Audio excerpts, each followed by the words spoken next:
Well, hello there, church. If you are like me, then these past couple of days you have been stuck at home and you have been trying to find ways to occupy your time, whether that's through work or spending time with your kids and your family and trying to do a little bit of schooling. And so I thought it might be a good time to dust off a couple of books off of my shelf and recommend them to us because I know that we're all kind of wondering what to do with ourselves and what to do with our time.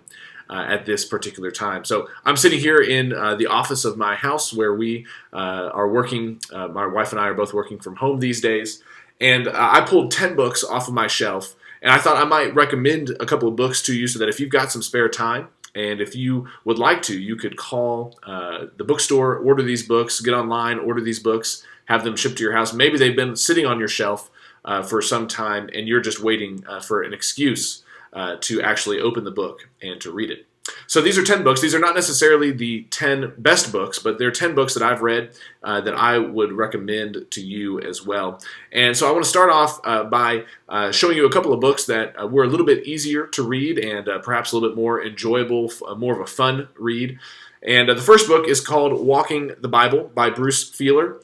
And this is a book where this author he actually goes to different physical sites and physical locations that are found in the books of Genesis through Deuteronomy, and he then writes about his experience of spending time in those locations. It's a pretty fun read, pretty easy read. It's a little bit long, but it's pretty quick read and pretty enjoyable as well. And since I like to read, I will also say that I am going to cheat in this video. I'm saying 10 books off my shelf, but really there's 14. So the math doesn't really matter that much, but 14 books. So along with that book, he also took photos on his journey, and a little separate book has photographs of different locations that he's talking about and people that he interacted with along the way. So here you can see sunset in Egypt as he traveled there for the book of Exodus.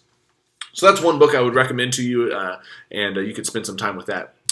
Second on the list is a book called The Return of the Prodigal Son by Henry Nouwen. And this is actually a book that the elders and the staff read a couple of years ago together. And it's a great little book. It's a reflection on this painting right here by Rembrandt, and as well as looking at the story in Luke chapter 15 and trying to really spend some time with that story, spend some time with the painting, and try to understand what we can learn about God as a result. Okay, so those are a couple of the easier reads. A couple of more, a little bit more intense reads, a little bit more academic in nature, but still worthwhile and still worth reading. This is a book called The Message of the Psalms by Walter Brueggemann, and he basically spends some time with the Psalms and looking at how do you classify Psalms? How do you read these Psalms in some way that makes sense. The book of Psalms is one of the few books in the Bible that does not read from start to finish. You can read the book of Psalms by picking up at any point. You can go backwards, you can go forwards, you can skip. So Walter Brueggemann spent some time in this book trying to figure out how do we read the Psalms in a more organized way. And basically he comes up with the way to do it is to read them as Psalms of orientation, Psalms of disorientation, and Psalms of reorientation. And so I'll let you read the book to figure out what those mean and what that looks like. But I would recommend that book to you as well. Another slightly academic book, but still very much worthwhile. If you are thinking about the topics of heaven or hell or what the resurrection means, then this is a great book to read for that. It's a book by N.T. Wright called Surprised by Hope. And this book is a great read, really causes you to kind of rethink how you want to think about and talk about the topics of heaven and hell, and especially how does the resurrection inform your ideas, the way that you talk, the way that you speak, and think about those different things. Another one, and this is a book that I would read every year if I had the time, if I didn't have 100 other books on my shelf that I wanted to read and was trying to get to. But this is a book I would spend a lot of time with if I could, and I try to return to it every once in a while. But this is The Cost of Discipleship by Dietrich Bonhoeffer. And Bonhoeffer wrote this book reflecting on the Sermon on the Mount. And so he spent some time thinking about what does the Sermon on the Mount mean for Christian life? What does it mean to be a disciple? How does it inform the way that we live? And so I would highly, highly recommend that book to you as well. Okay, so now at this time in the video, we are 5 books in to our 10 books off of my shelf list. And so this time I want to spend some time reflecting on our sponsors for today's video. And so the first sponsor, of course, is none other than Half Price Books. It is your favorite local bookstore everywhere. And of course, you could find many of these books at a Half Price Books near you. And of course, the thing that is keeping me going right now, the thing that's keeping me alive through this time right now is Red Diamond Sweet Tea. And so I would also like to thank our sponsor that is keeping me from losing my mind while I'm stuck here at home, the Red Diamond Sweet Tea. Okay, let's get to a couple other books. The next category of books, a couple books that I want to float your direction. Books 6, 7, and 8 are about spiritual disciplines. And what does the spiritual life have to say to us as we seek to encounter and live into these practices? So the first is the book Celebration of Discipline by Richard Foster. And Richard Foster wrote this book a couple decades ago, and in it he kind of spends some time thinking about 12 different spiritual practices and describing them, talking about his journey with them, introducing them to the reader. And so if you're looking for an introduction to a handful of different spiritual practices and how you can encounter them and use them in your life, this would be a great resource for you to look at and spend some time with as well.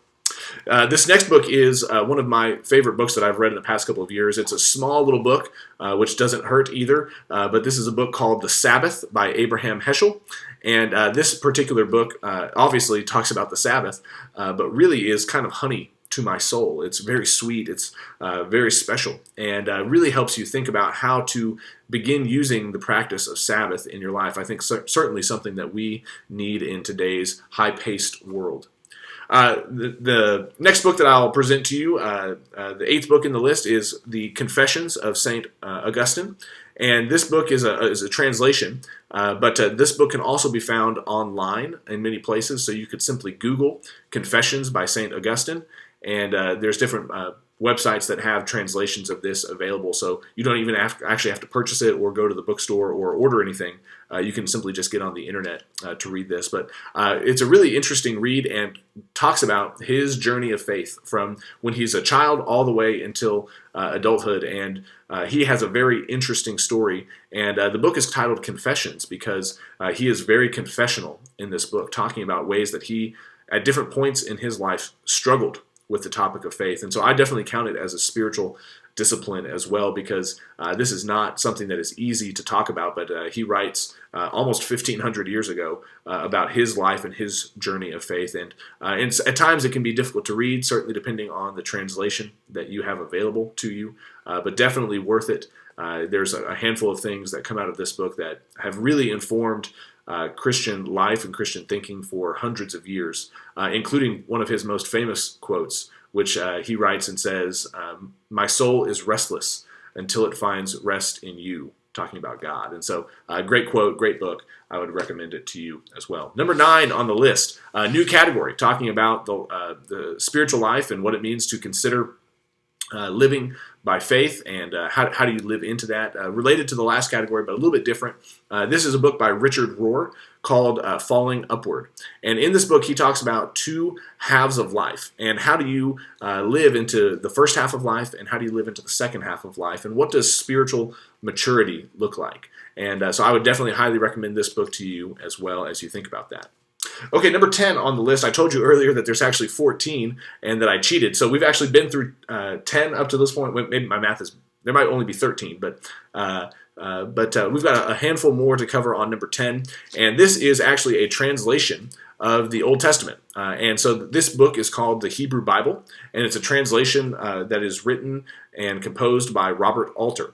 And so here's what the spine of mine looks like, but there's all kinds of different copies available. The jackets are really pretty. Rebecca likes them a lot. But this is actually a 3-volume set. So this one is the 5 books of Moses. And then, of course, it also, this larger one is the prophets. You can kind of barely see it right there. And then the last of the 3 volumes is the writings. And so 3 different volumes, but this is a translation with commentary of the Old Testament, and a little bit different from the way that we read our Bibles, but definitely an accurate translation and very, very interesting as well. So, anyways, I hope that these books, these 10 books off of my shelf, can be something that are useful to you, something that you consider thinking about. If you find a lot of extra time on your hands right now and just want to be reading and learning and engaging with topics about Scripture, engaging with Scripture itself, or engaging books and authors who have spent a lot of time thinking about and wanting to help others think about ideas that are contained within Scripture, I would recommend all 10 of these books to you. So, thanks for listening. Know that we miss you. We're praying for you here at the church. And I hope that you're staying safe and that you are well in these next couple of days and next couple of weeks. And hopefully we'll get back to seeing you again soon. Talk to you later.